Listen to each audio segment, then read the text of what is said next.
What's up, folks? Johnny Lee Reinoso here with Don't Admire, Acquire. Hope you're doing well. Hey, look, in today's video, I want to talk to you specifically about the 6 key principles to persuasion. The 6 key principles that you so need in order for you to win in the game of sales, especially when cold calling. So I'm specifically going to guide this to those who are making cold calls. Because when we're dialing, many a times we dial with this false hope, this just, God, I wish they could just say yes. I have this pitch. It makes a lot of sense. So what I want you to do is to take the pitch that you're currently using and really reverse engineer it back to these key principles and see if you're really touching upon each one. Because it's absolutely critical that you have each element, each principle in your pitch when cold calling. Let's get started. I'm Johnny Lee Reinoso, and this is Don't Admire, Acquire. Principle number 1, authority. Authority. Now, let me back up by saying Robert Cialdini, fantastic author, Dr. Robert Cialdini, fantastic author who wrote a book called Influence, actually breaks down these 6 key principles. Now, he has them laid out a little differently for whatever reason because he teaches this in school, in many universities, in psychology, and he's really just bringing it to the world as the way we influence and how we get others to take action. In the game of sales, I kind of laid it out a little differently to more speak to what it is, to speak really to what it is that we do in the art of selling, okay? When we're trying to take somebody from a cold call to actually take action in the direction that we desire, which is next steps, okay? So the first one that I decided to go with is authority. You must kick off every cold call that you do with authority, okay? Now, if you're not doing any cold calling and you're the one of those, I don't do cold calling, listen, it's 2021, folks. It's Q1 of 2021. Don't tell me during this pandemic you're not cold calling. And if you're not, it's because you're broke and out of business, okay? Because you got to implement cold calling in your game. In one of your strategic plans as you're kicking off your marketing and your sales, you have to have cold calling in this game for you to win. So the first thing you need to make sure is that the principle 1 is that you're really bringing in is the authority aspect. Authority in what? In your tonality. Authority in what? In what you're sharing with them, okay? Your benefits, your features, how it relates to them. Authority in recognizing that you are a force to be reckoned with. Listen, they will never see you, at least in that cold call moment. They're not seeing you. They're not turning on a video and seeing what you look like. If you're wearing a 3-piece suit, if you have all of these great awards behind you. Like when you walk into a doctor's office, you see they graduated from this university and that med school and they did this and who knows what else. And all of that gives you a sense of what? Hope, a sense of feeling good about that person and knowing that they're going to take care of you. Your prospect is going to do the same exact thing with how you sound. So you have to make sure that you're sounding like an authority figure, like an authoritative figure, so they can feel like, okay, this person is worth my time. This person seems to know what they're talking about. This person seems to want to take care of me.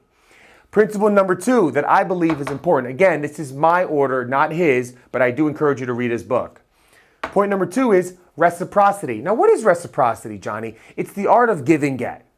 The give and get. People want to get and then give. Nuh-uh. You got to give to then get. In this game, you got to give and get. Now, what do you give when you're cold calling? Well, number 1, hopefully you're giving them an authority figure on the other line because you're being able to speak to them with complete confidence and competent on the line to share with them what it is that you do and how you've been doing it for their business with leaders like themselves, which we'll touch on that line right there.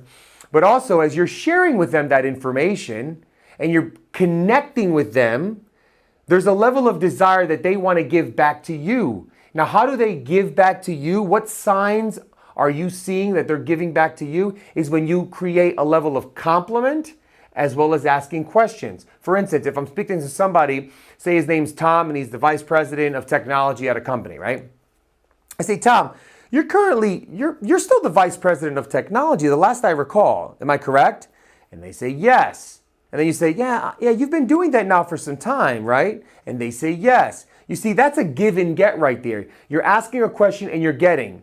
But that only could come after you already position yourself, okay? That you already positioned yourself like an authority figure. You follow me so far?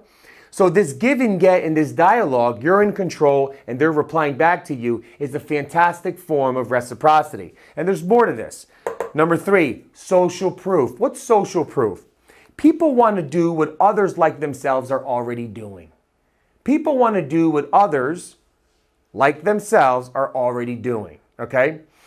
I'm an athlete. He's an athlete. He works out 4 days a week. I want to work out 4 days a week, right? There's this desire that we don't want to be left out, FOMO. So people want that. They need that social proof. How do you tie that into a cold call? When you share with these people, look, we've been working with people like yourself. We've been working with leaders like yourself. We've been speaking to a lot of vice presidents of supply chain like yourself. We've been working hand in hand with executives like yourself. You see right there, you create that level of connection that's critical in the game of persuasion, social proof. Point number 4. Scarcity. How do you bring scarcity in this game? Well, scarcity as it stands, I'm sure you know what that means, is this element of being without. This idea that there's not a lot of something.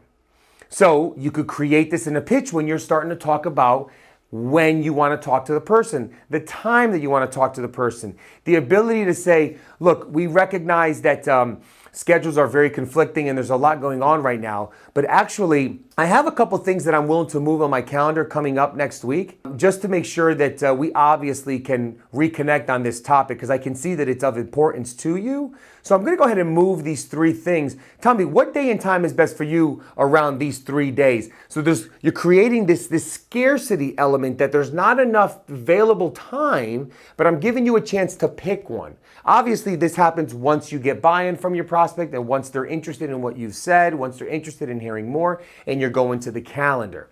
There's other ways of creating scarcity depending on the product or service when you're pitching it, right? Like recognizing that the supply and demand isn't there and it's out of whack and there's not that much of, and hey, you need to tap into this now. Or that, time is of the essence because of a sale, whatever it is. But when we talk about big B2B sales and the art of that, you really want to recognize that the scarcity element really plays a key role in this space when we're talking about availability of time, okay? Number 5, liking, okay? People want to do business with people that they like. So you need to have an element that you understand their business and they understand you, okay?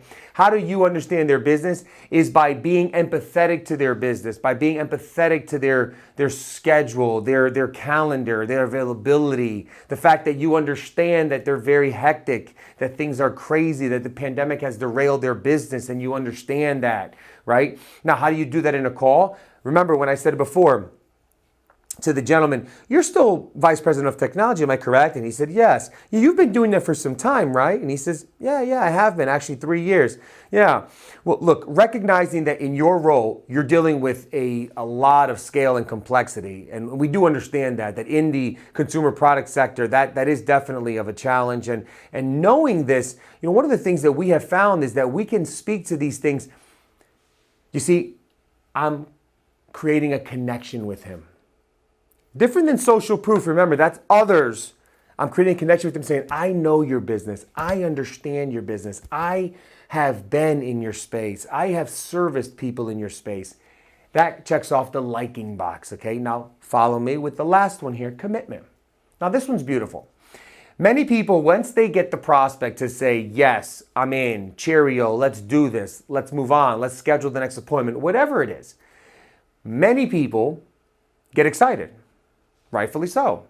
And they say to the prospect, oh, wonderful. Well, look, next week we have some availability. Can we do it Tuesday at 1 o'clock? And the prospect says, sure. And you go, okay, I'll send you an invite with some pre-read. Thank you for your time. Yes, hang up the phone. High five. I got him. I converted it. Yeah, all that good stuff. I don't blame you. But I do blame you for one thing. You didn't get real commitment. Yeah, but Johnny, he said he was available. I'm not saying the meeting won't hold. I'm not saying you won't get an accepted invite. And I'm not saying that it wouldn't move on. What I'm saying is you're increasing your probability of getting it canceled by not getting real commitment. Well, what is real commitment if they said yes? Allowing them to pick the time, allowing them to pick the day, allowing them to be a part of that scheduling and not just a recipient of what you said. How do you allow them? Here's an example. Back to my Tom guy. So Tom, look, looking at next week, we have some availability. I can move some things around actually, but let me ask you this. Looking at Tuesday, is morning or afternoons better for you? He said mornings.